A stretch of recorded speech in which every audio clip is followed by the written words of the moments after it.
ஜபர் அலின்னு ஒருத்தர் போட்டானுங்க, கனிம வள கொள்ளையை கேட்டார். அதே மாதிரி ஜாகிர் ஹுசேன் ஒரு போலீஸ் அதிகாரி அவர் வீடியோவில் போடுறாரு, இன்னும் கொஞ்ச நாள் என்னை முடிச்சுடுவானுங்கன்னு. அதே மாதிரி அவரை முடிக்கிறானுங்க.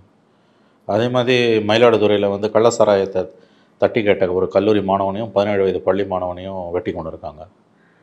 சென்னையில் திருவல்லிக்கேணியில் ஒரு பாடி பில்டரு போதை மருந்து விற்கிறாங்கன்னு 24 வயசு பையன் அவங்கள தட்டி கேட்டான்னு அவனை வெட்டி கொண்டு இருக்காங்க.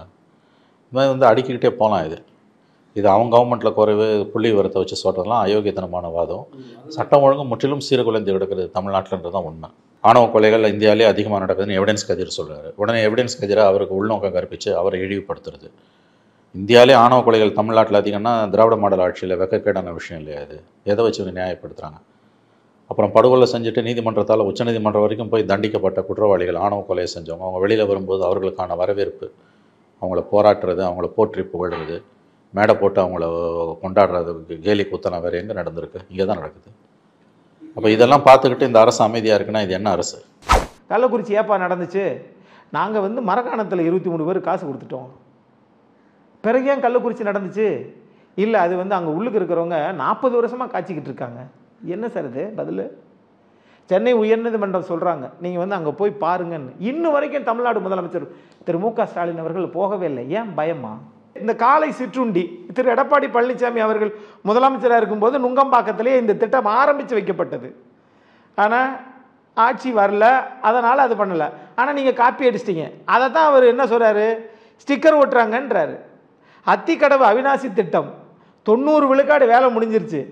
நீங்கள் அதை முடித்தா இது அதிமுகவுக்கு பேர் போயிரும்னு இவ்வளோ நாள் இழுத்து அடிக்கிறீங்க. 1000 ஏக்கரில் கால்நடை பூங்கா சேலம் தலைவாசலில்.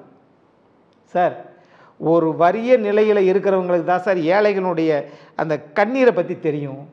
இவங்க பூரா பெரிய வசதி ஜமீன்தார் குடும்பம் சார்.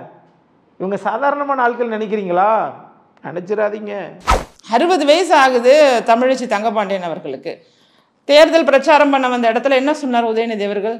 அழகான வேட்பாளர், அவங்களுக்கு கல்வி தகுதி இருக்குது, அவங்களுக்கு வேறு சில இலக்கிய தகுதி, தமிழில் வந்து நிறைய பற்றாளராக இருக்காங்க, இது போன்ற தகுதியெல்லாம் நீங்கள் சொல்லலாம். இதையெல்லாம் சொல்லாமல் அழகான வேட்பாளர்னு சொல்கிறாங்கன்னா அப்போ அவர்கள் பார்வையில் ஒரு பெண் ஒரு போக பொருளாக, ஒரு அழகு பதுமையாக, அழகு பொருளாக மட்டும்தான் தெரிகிறாங்களே தவிர அதை தாண்டி அறிவாளராக, அவங்க ஒரு சான்றோராக, ஒரு அரசியல்வாதியாக, ஒரு அரசியல் பேசக்கூடிய பெண்மணியாக, அல்லது அரசியலில் இருக்கக்கூடிய ஒவ்வொருத்தருமே, ஊராட்சி மன்ற தலைவராக இருக்கட்டும், யாராக இருக்கட்டும், அவங்களாம் அரசியலுக்குள்ளே இருக்காங்கும் போது அந்த பெண்களை நீங்கள் பெண்கள்ங்கிற வட்டத்துக்குள்ளே கொண்டுட்டு போய் பேசுகிறதே தவறு. அப்புறம் நீங்கள் எங்கே வந்து சமூக நீதி, பெண்களுக்கு நாங்கள் தான் உரிமையை வாங்கி கொடுத்தோம், பெண்களை சமமாக பார்க்குறோம், பெண்கள் முன்னேற்றத்தில் திமுக இருக்குது, அப்படிலாம் பேசுகிறதுக்கு உங்களுக்கு என்ன தகுதி இருக்குது? எல்லா தகுதியையுமே திமுக இழந்து விட்டது, ஒட்டு மொத்தமாக இழந்துட்டு. பொன்முடி அவ்வளோ பேசினார், வாயை திறக்குது யாராவது தைரியம் இருக்கா? இதுக்கு பேர் அடிமைத்தனம் தானே. திருமாவளவன் வாய் திறந்தாரா? இல்லை வைகோ வாய் திறந்தாரா? இல்லை முத்தரசு வாய் திறந்தாரா? ஜவாஹர்லால் வாய் திறந்தாரா? இவங்கெல்லாம் அப்போ இதுக்கு பேர் என்ன? இதே ஒரு சீமான் பேசியிருந்தானா பண்ணியிருப்பாங்க? இல்லை இந்த ஊடகங்களும் கேட்குறாங்க, என்னென்ன பண்ணியிருப்பாங்க? அப்போ பொன்முடி பேசின வாய் திறக்கல, இதுக்கு பேர் என்ன? ஆனால் இங்கே வந்து நான் சொல்கிறது, மிரட்டி சாக்க வைத்து விட்டார்கள். நரேட்டிவ் 6 அமைச்சர்கள் எடப்பாடிக்கு எதிராக என்ன? இல்லை எடப்பாடிக்கு எதிராக என்ன? இல்லைங்க எடப்பாடிக்கு எதிராக என்ன பண்ணாங்க? ஒன்றும் பண்ணல. இன்னொருத்தர் பேசினார், அவர் உலகமாக இவர் ஒரு ஸ்ட்ராட்டஜிஸ்ட். அவர் சொன்னார் 40 எம்எல்ஏக்களுங்க, 40 எம்எல்ஏக்கள் எஸ்பி வேலுமணி தலைமையில் வெளியில் போகிறாங்க. இப்போ அடுத்த வாரம் போகிறாங்கன்னாரு. இன்னும் அடுத்த வாரம் வரல. இப்படி எல்லாம் வருகின்ற புலம்பலுக்கு அடிப்படையான காரணம் அவர்களை ஏதோ வகையில் இந்த கூட்டணி பாதிக்குது. அந்த பயம்தான் இங்கே வருது. விஜயை அப்படியே உசுப்பேற்றுனாங்க. 20% 117 கேட்குறாரு. 2.5 வருஷம் முதலமைச்சர் அவர் பார்க்குறாரு விஜய். ஓ நமக்கு அவ்வளோ இருக்கா? ஓ 2.5 வருஷம் 117 சீட்டு கேட்கலாமா? யார் சொல்கிறா? நம்ம இதில் தான் சொல்கிறாங்க. இல்லை நம்ம இதில் யாரும் சொல்லலையே. இல்லை நம்ம ஆளுங்க மாதிரி செட் பண்ணி சொல்கிறாங்க. ஓ அப்படியா, சரி சரி சரி, அப்போ அப்படியே இருப்போம் அப்படின்னு அப்படியே இருந்துட்டாங்க. இங்கே இது ஃபார்ம் ஆகிடுச்சு.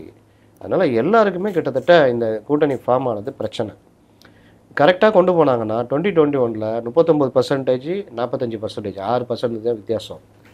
இப்போ உங்களுக்கு கவர்மெண்ட்டுக்கு எதிராக 5 வருஷம் பெரிய கோபம் இருக்குது. மாறலாம்.